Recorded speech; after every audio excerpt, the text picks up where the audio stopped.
Hey guys, welcome back. It's been like a week or something since I posted anything. I've been quite busy doing a few other things around the studio, but anyway, I wanted to share with you guys a follow-up on a video that I posted previously about what wide angle or what super wide angle lens I would recommend. I mentioned at the end of the video that it was a little bit older. The optics were a little bit outdated, but it still does a tremendous job. In any case, I sent the video over to Tokina and I didn't send it with any pretense. I actually don't like free things because I don't like anybody ever having any leverage on me. So I already have the lens, so I didn't need anything, but I just thought, okay, let me send this over so they know I appreciate the stuff that they have. It must have resonated because they emailed me back and they said that they're actually coming out with a new version of the 16-28, which I thought was pretty freaking awesome. And they asked me if I would try it out. And of course, you know, since I've had the 16-28, the previous version, I wanted to see what the new one would bring. So I've been playing with it for about a week now, or maybe about a week and a half. And I know that they announced it today, the release of it. So finally I'm able to post this. So let's jump into it. First things first, like I said, nobody paid me to say anything about it. This is genuinely what I believe of what this lens is, what it does, who it's for, and if I would actually buy it. My first impression of it when I saw it was it definitely looks a lot newer. It looks a lot smoother. It looks a lot more modern. It has a little bit of, let me show you guys, actually, I have it right here. So it has a little bit more of a Sigma look. So if you guys are familiar, let me put the pinky down this. I don't want to be fancy. So it has more of a Sigma matte black look. Everything just feels a lot smoother, like zooming in and zooming out. Manual focus, or well, this is autofocus right now. To put it into manual focus, you have to pull it back, and now it's a manual focus. And then to go back to autofocus, you pull it up there, and now it's not going to move when it focuses. So it just feels a lot smoother. The front is very much like the old one. It has a little bit of a bulbous front element. One thing is, so you can see it there, I zoomed it in, zoomed it out. So I zoomed it out in order for you to see what it looks like, that it has a little bit of a bubble look. You can't put any sort of UV filter to protect it or anything like that, so I always put this cap on it, which has a little hinge, so it locks on and it doesn't fall off, which is nice. I remember when I had the Nikon version, I hated that cap because it would just slide on, but there was no clips holding it on, so it would just slide right out. So that drove me nuts. Anyway, in comparison, here's the old version, which is, it's still nice. It's still, you know, it still works. I mean, it's the one that I still am using. And it's smooth, but you can tell it has, you know, it's aged a little bit. It has a different look. The controls are still the same. You pull it down for manual focus, pull it up to go back to autofocus. Again, it has the hinge. You can hear, listen to that. It's been put through its paces. It's definitely been put through its paces. Front element, very similar. So this is the old one and this is the new one, right? Let me point the front. So anyway, that's what it looks like. It feels smoother, it looks nicer. The real question is, how good does it perform? All right, so I will say the first time that I took it out to the beach immediately after picking it up. So I went to Huntington Beach, picked up the lens, and shot down to Little Corona del Mar. I wanted to get some waves and stuff like that. That day there weren't as many waves as I wanted there to be, but that's irrelevant. So I did a few long exposures with very high f-stops. I mean, any lens is gonna perform really well if you're at a high enough f-stop. So that, it wasn't really a true test. I just wanted to see the autofocus. I just wanted to play with it, to be quite honest. And it felt really nice. It feels really robust. Just like the old one, it feels hefty, which I like. But on first impression, taking it out there, I didn't really see much of a difference. So, you know, if I'm being 100% honest, I was shooting with it, I'm like, okay, it's nice. It's definitely a little bit sharper, but like I said, at a higher f-stop, it's gonna be about the same. As far as the zoom, it feels a little smoother, but again, it's about the same. So the old 16-28 is very impressive with all of that anyway. So the new one basically keeps up with that and it's just turned up just a little tiny bit. What I really wanted to try it out on was an engagement session, a wedding, things that we actually use it for, because I'm not really much of a landscape photographer, even though I do enjoy it from time to time. I took it out on an engagement session. I only did a couple of photos with it just because the location, I wasn't crazy about it. It wasn't particularly my choice.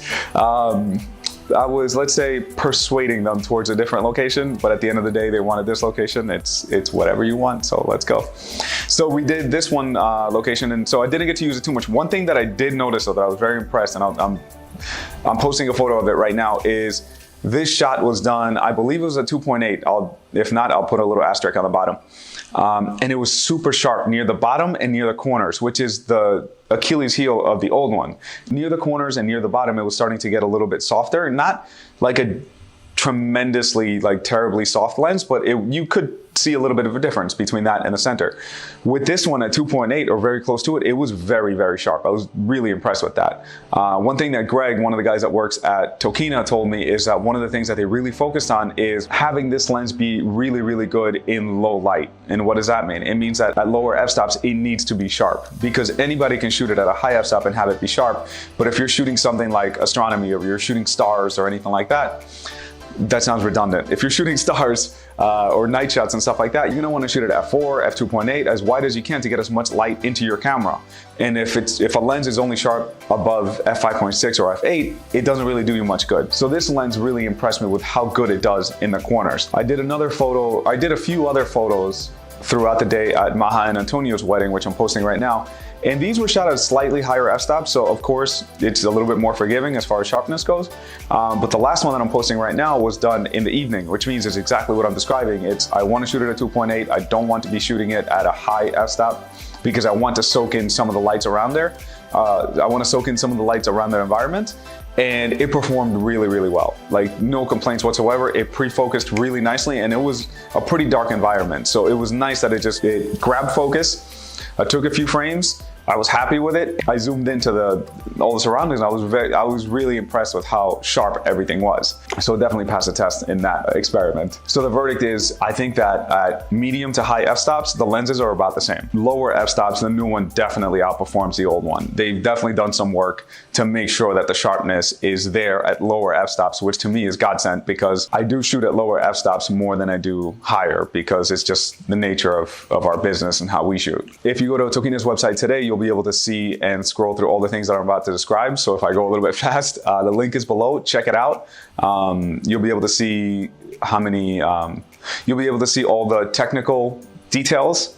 I'm not too big on those things just because I don't really think it matters. Like, is the lens good? Yes. Is it sharper than the old one? Yes. Is the price something that I can afford? That's something that I know, whenever you're shooting, anybody, I mean, at any point in your life, everybody's always going to have a certain budget or how much they think something is worth. With the new lens, it's priced at $699, which is about $100 more than the original version was. Keep in mind that the original version came out around 2013, so 2013 to 2019. We're talking about some inflation. So, $100 doesn't buy you the same. I'm not gonna go into it, I'm not an economist. But when you think about it, the price is about the same of what that one came out at. $699 for a 2.8 lens, a constant 2.8 lens, that goes from 16 to 28 and it's full frame. I mean, that's tremendous. And that's the reason I made the last video, guys. Like, I didn't make the last one because I'm a fanboy of Tokina. I'm a fanboy of anything that is practical. I'm a fanboy of anything that, I hate that word, fanboy. I'm a big fan of anybody that makes a good product. I'm a fan of anybody that has good customer service and cares about what their consumers are saying. I'm a fan of anybody that is giving good value. So if another company was making a better lens, I'd be making a video about that lens. But fortunately, I landed on this one, 5 years ago or whenever it was. So I'm making a review on this one. Something that you guys did mention when I posted it on Instagram is it coming out for Sony? And the answer for that is, it's not coming out for a Sony mount. It's only for Nikon and for Canon. However, when I spoke with Greg from Tokina, he told me that with the Sigma MC11 adapter, you can put it on a Sony mount. Autofocus is gonna be slightly slower, but the image quality should be about the same.